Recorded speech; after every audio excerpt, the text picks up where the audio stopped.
se puede cuantificar lo que podamos hacer para que Él nos ame más o menos, sino que de pronto me puse a pensar en aquel entonces, mientras estábamos despidiendo a la abuela de esta vida, que muchos de nosotros nos hemos hecho esa pregunta, que mi hermano, mi amigo, abrió su corazón y me dijo: ¿crees que Dios me ama? He oído esa pregunta tantas veces en la vida. Es una pregunta que me han hecho pastores, colegas, amigos, seres muy amados. ¿Tú crees que Dios me sigue amando? ¿Tú crees que todavía yo tenga su favor? Y una sensación invadía el corazón de este hermano mientras dábamos aquella vuelta nocturna que no olvidaré, de insatisfacción, de no estar haciendo lo correcto, de que a lo mejor todo lo que estaba haciendo no lograba ganarse el favor de Dios y que Dios lo amara. Y entonces, bueno, la charla se extendió durante varias horas, pero lo importante, lo medular que me lleva a este mensaje, la idolatría de servir a Dios, así yo lo llamé, tiene que ver con lo que podamos o no podamos hacer para sentirnos que Dios nos ama más o menos. Mi amigo, aquel que me habló, no es el único en su lucha. Muchos hemos luchado, y me incluyo, con esa constante necesidad de agradar a Dios, de ganarnos su amor, su aceptación a través de nuestras buenas obras. Yo lo llamo la cinta fija espiritual. La cinta de correr, esa que hay en los gimnasios, donde uno sube, baja libras, desarrolla músculos en las piernas, pero no llega a ninguna parte. En cuestiones de los músculos y en cuestiones del gimnasio está bien.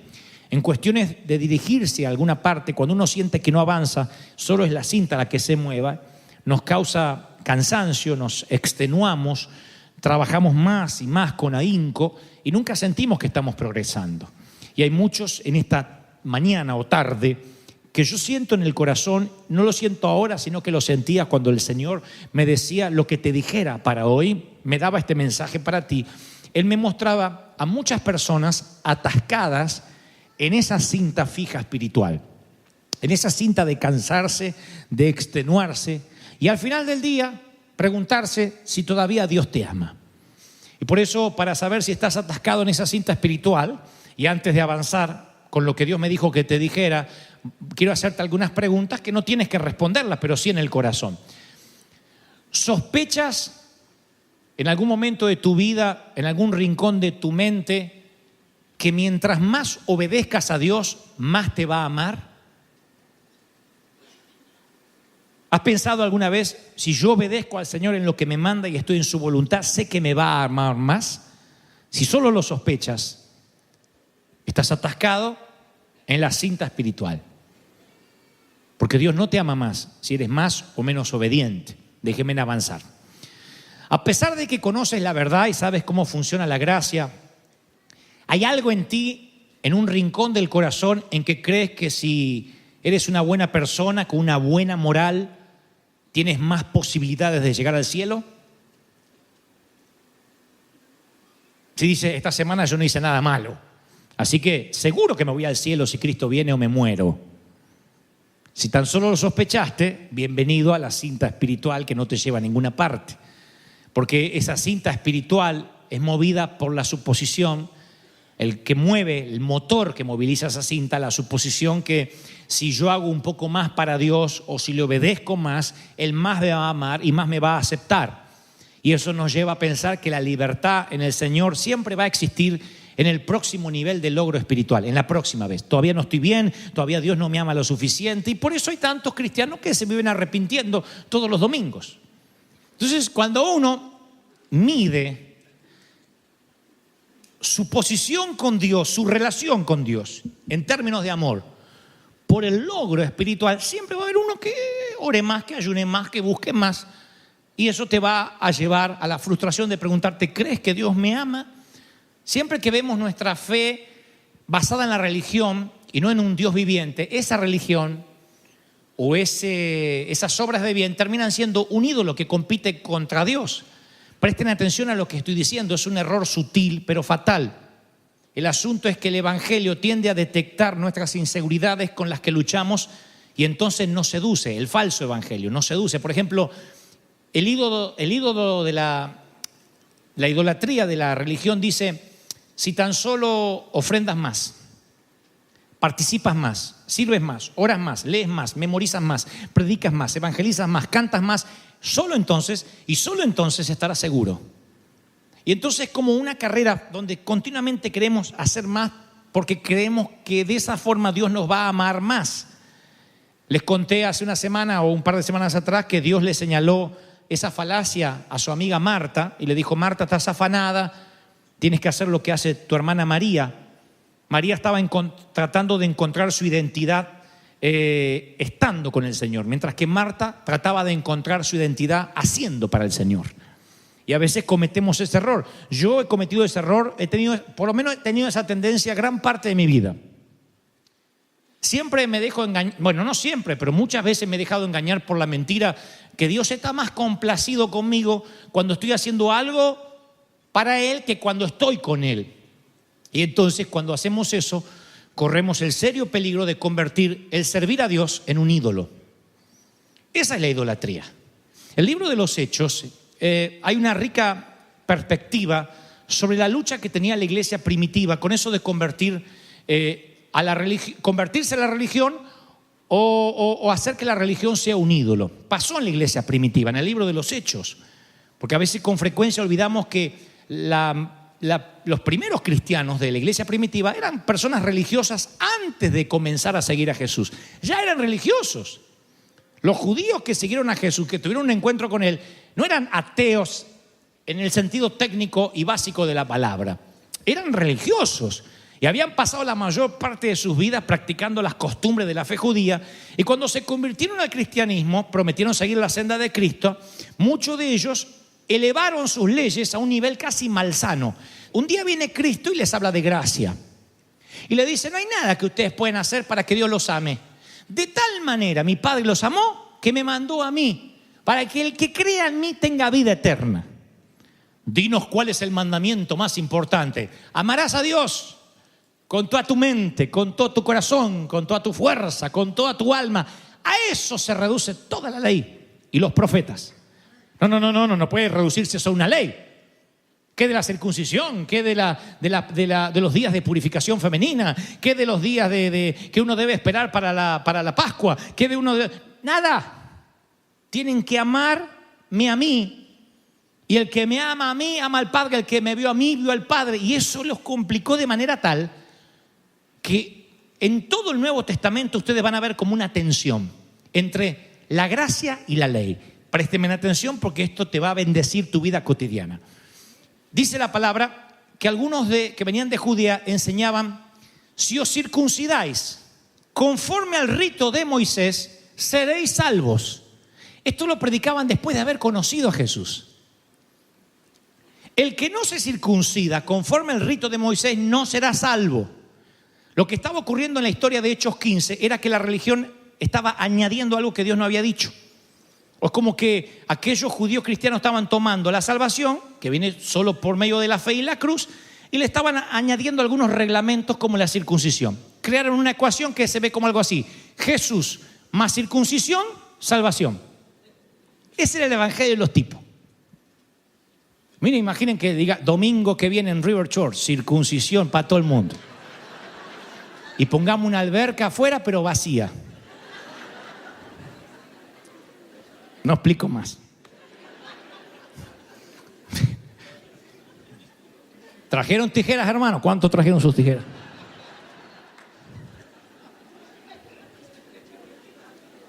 Te vas más liviano, seguro, pero... Ahora ustedes dicen: ¡qué tontería! Si hicieras algo así, nos iríamos de la congregación, porque es una locura pensar que uno le podría añadir algo. Les voy a demostrar cómo no hemos cambiado. La Biblia, el evangelio predicado en las iglesias actuales dice: Jesús te da la salvación, pero ser bautizado también. Si no, no eres salvo. Jesús te da la salvación, pero también la Santa Cena. ¿Cuántas veces participaste en la Santa Cena? Jesús te da la salvación, pero tiene que ser miembro de una iglesia y congregarte y servir y ponerte el uniforme los quieres. Vestirte de negro. Siempre le agregamos algo, lo cual no está mal que le agreguemos algo, porque toda institución tiene su fundamento, su línea editorial, su constitución. Lo que digo es, si esa ecuación se inventa para decirle a la gente que eso te da salvación. ¿Soy claro o no? Si yo le dijera que el que no está bautizado no es salvo, estoy diciéndole una de las herejías más grandes. Estoy diciendo que el que no puede pasar por agua se va al infierno. Ustedes dicen, pero no es así. No, no es así. ¿Qué pasa si una viejita está así, toda cachuza, que no se puede mover, y llega a la iglesia y dice, entonces se tiene que bautizar? La matamos a la vieja de pulmonía, a la señora. Pero yo veía como en las iglesias donde yo me crié bautizaban viejitos, pobrecitos. Uno una vez la sonda le empezó a flotar así, se alcanza, chapoteando. Estaba el viejito y se ahogó ahí, casi se muere, lo llevamos a la ambulancia. Pero ahora es salvo. ¿Quién dijo? Entonces, hay cosas que son buenas, pero que pueden transformarse en ídolos. Yo no digo, no vamos a bautizar más, no vamos a tomar más Santa Cena, porque todos son símbolos. El bautismo es para que tú, el que se bautiza, entienda que la vieja vida quedó enterrada. Siempre es la actitud del corazón, no el símbolo. Es la actitud lo que hace la importancia, ¿no? Cuando el símbolo es más importante, es lo mismo que estos defendiendo la circuncisión. Entonces, vemos lo que sucede luego, porque discuten el asunto de la circuncisión acá en Hechos. Dice, pero algunos de la secta de los fariseos que habían creído se levantaron diciendo, es necesario circuncidarlos y mandarlos a que guarden la ley de Moisés. Y se reunieron los apóstoles y los ancianos para conocer este asunto. Y después de mucha discusión, Pedro se levanta y dice, muchachos, ustedes saben que hace algún tiempo Dios escogió que los gentiles, o sea nosotros, oyesen por mi boca la palabra del evangelio y creyesen. Y Dios, que conoce los corazones, fíjense el razonamiento de un pescador, un tipo simple que llega a una conclusión formidable, magnífica. Y Dios, que conoce los corazones, los de los gentiles, los de los judíos, dio testimonio, dándole al Espíritu Santo a ellos igual que nosotros, porque yo vi a mexicanos hablando en lengua, dijo Pedro. Vi a colombianos hablando en lengua, a salvadoreños hablando en lengua, a gringos hablando en lengua, no solo judíos. Y Dios no hizo ninguna diferencia entre nosotros y ellos y los purificó por fe en sus corazones. Noten lo que dijo Pedro, Dios no hace ninguna diferencia entre los dos grupos. ¿Quién hace la diferencia entre los grupos? La religión. Siempre hacemos diferencia. Siempre estamos dividiendo a la gente con un muro. Reciban la palabra. Siempre. Los de allá y los de acá. Siempre nos dividimos por clases sociales, nos dividimos por idiomas, nos dividimos por etnia, nos dividimos por razas, nos dividimos por religión, nos dividimos por denominación, por sana doctrina, por sanísima doctrina, por recontrasanísima doctrina, y cada vez tenemos un círculo más complejo para ingresar, un club más exclusivo. ¿Soy claro lo que trato de decir? Cuídate de no adorar algo bueno como algo divino, porque ese objeto de idolatría se va a transformar en algo destructivo. Porque ni la tradición ni la preferencia religiosa puede purificar el corazón de un pecador. Ni la música, ni ninguna ley jamás provocará una explosión de amor. Nunca hay que mezclar gracia con ley. Cuando uno mezcla gracia con ley, ahí es cuando la gente dice, Dios me ama. ¿Cómo vas a sentir que te ama si no puedes cumplir la ley? Yo puedo predicar de la ley y ver todo lo que estás transgrediendo. Spurgeon decía, un buen predicador debe promover la ley, predicarla y luego hablar de la gracia y decir, mira, estás transgrediendo, estás fregado, te va al infierno, haga lo que haga, te va al infierno, pero tengo la cura, y presentar la gracia. La gente acepta el remedio cuando entiende que está enfermo. Yo no puedo hablar de gracia si primero la gente no entiende la ley.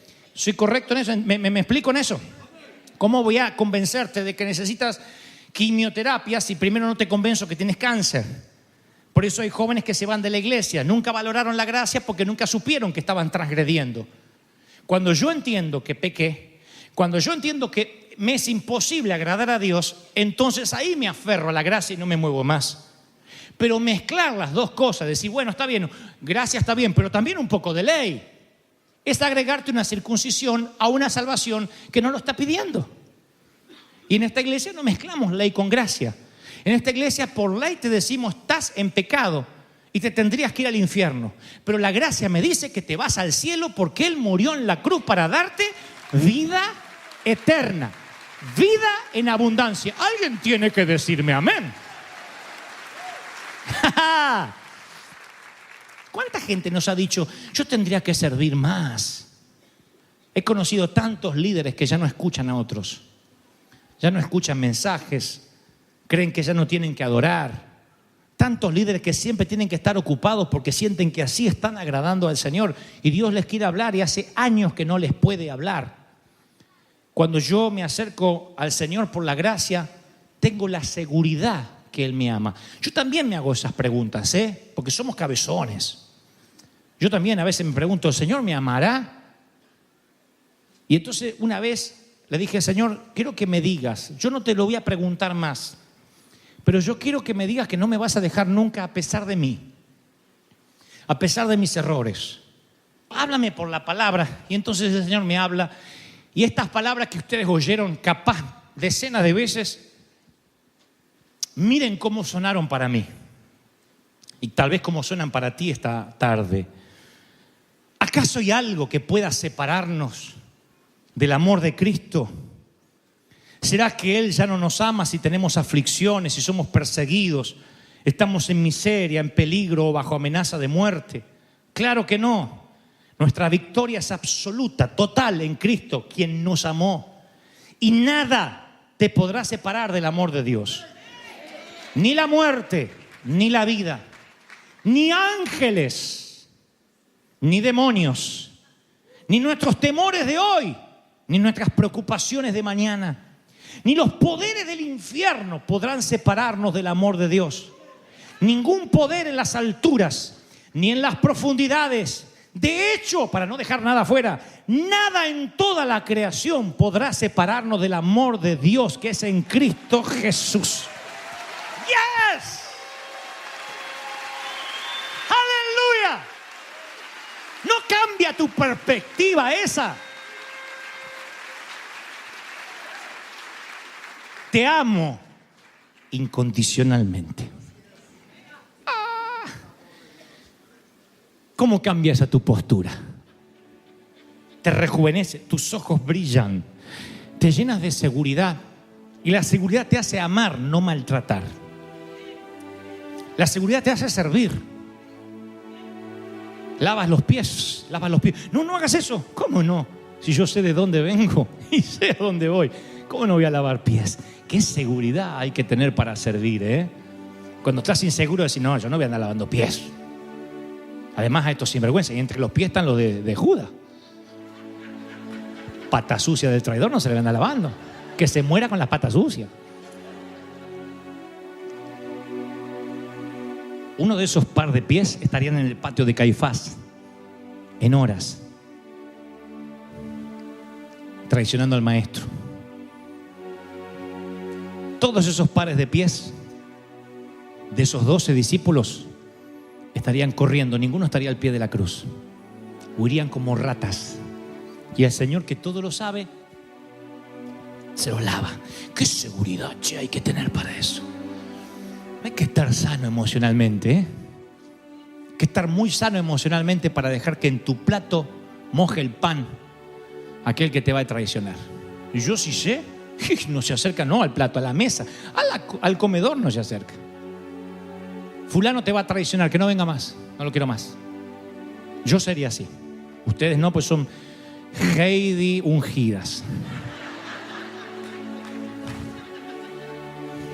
Yo no lo quiero más. De verdad, yo sé que alguien me va a traicionar feo. Ya, fuera. Digo, el Señor deja hasta el último minuto ahí. Lo que vas a hacer, hazlo pronto. ¡Qué seguridad! Y usted dice, era Jesús, pero el Señor dice que podemos tomar identidad de Él, que podemos hacer las cosas que Él hizo, aprender de Él, aprender de mí, que soy manso y humilde de corazón. ¿Qué ocurriría en nuestra vida si entendiéramos de una vez por todas que Dios no quiere que te gane su amor, sino que Él siempre te amó profundamente desde el principio? ¿Cómo cambia eso el Evangelio? Por favor, ¿cómo cambia? Te cambia la perspectiva, la forma de ministrar. A mí me cambió en los últimos 7, 8 años, así. cuando entendí que Dios me amaba tal como soy. Esto no es una excusa para si no cambia o lo que quiero. Digo, yo entendí que Dios ya sabía que yo era así, que antes que era así. Dios ya sabía que eras así de cabezón, así de testarudo, así de mal hablado. Dios sabía que eras así de mal pensado, chusma, lengua partida. Dios lo sabía. Y te ama. Y murió por ti. Y murió por mí. No eres un producto dañado, un defectuoso en medio de un museo de santos. Eres alguien como todo el resto, con un montón de problemas, con un montón de procesos. Algunos Dios terminó, otros el Señor llevó al profeta a la casa del alfarero y no era el barro el que mandaba, sino que era el alfarero el que desmenuzaba, tiraba todo abajo y empezaba una y otra vez. Y el Señor hace eso continuamente, cada tanto nos reinventa, nos quita lo que sobra, nos pone algo más, nos amolda y nos va preparando. Y eso a veces duele, a veces molesta, pero porque te ama. Dios al que ama disciplina. Hablamos de eso el domingo pasado. Dios a veces te tiene que poner un no, y un no es porque sabe que te va a hacer mal. A veces se calla, y el callarse no significa que te dejó de amar y no te quiere escuchar ni te está respondiendo, sino que Él sabe que cuando se calla tú vas a seguir orando, y Él sabe que de esa manera te tiene retenido ante su presencia. Te ama tanto que sabe que si te da la respuesta tú te levantas de ahí y no vuelves a orar hasta que tengas un problema. Entonces tú vienes y dices: Señor, resuélveme todos los problemas del año. Lo único que necesito son $20,000 para pagar todas las deudas. No, tú lo único que quieres es no tener que venir a mi presencia todos los días. Así que te voy a dar de $10 por día. Vení a orar. Señor, ¿por qué maná todos los días? ¿Por qué no podemos juntar? Porque no quieren depender de mí. El maná será diario. Y Dios sabe que si nos bendice rápido, nosotros somos olvidadizos. Así somos, Él nos creó. ¿Cómo no nos va a conocer si es nuestro fabricante? Y entonces Dios sabe que, dice la palabra, yo callaré de amor por ti. Has amado tanto que te has quedado mirando sin hablar. ¿Qué haces? Te contemplo. Dios dice: te amo tanto que callaré. A veces Dios te mira y dice: Señor, háblame, Padre, háblame. Dios dice: contéstame aunque sea un no.